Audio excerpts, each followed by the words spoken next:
So let's solve this for x minus 7 over 2x plus 5, which is equal to 3. So we can solve it in two ways. So the first one is we can cross multiply it.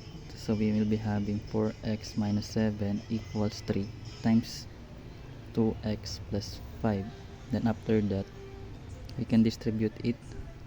So it will become 4x minus 7, which is equals to 3 times 2x leads to 6x, then 3 times 5 is 15, so positive 15.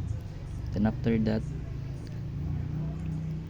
we can subtract 4x here, and we also do that here, then subtract minus 15 and 15 here to eliminate the variable here and the constant here. So if we are then we are going to add them. So negative 7 minus 15 is negative 22, and 6x minus 4x is 2x. Then divide it both side by 2, then the answer will be negative 11. So we can do that. Or the other method is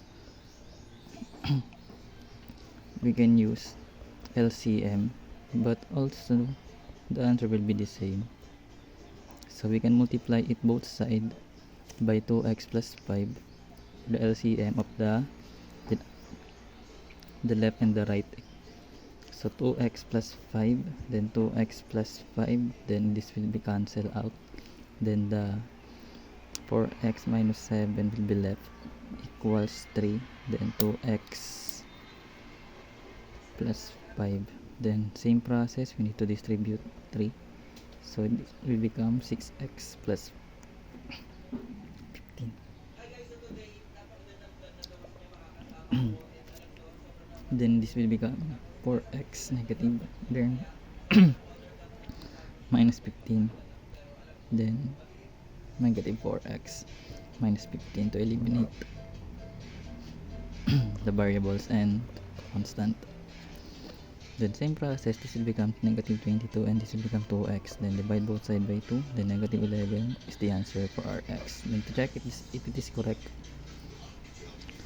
we need to evaluate it. So we have the value of x, which is negative 11. So we'll be having negative 11 minus 7 over 2 times negative 11 plus 5.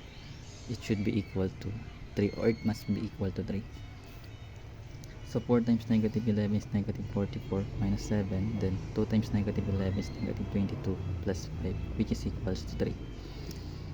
The negative 44 minus 7 will result to negative 51 over negative 22 plus 5 is negative 17, which is equal to 3.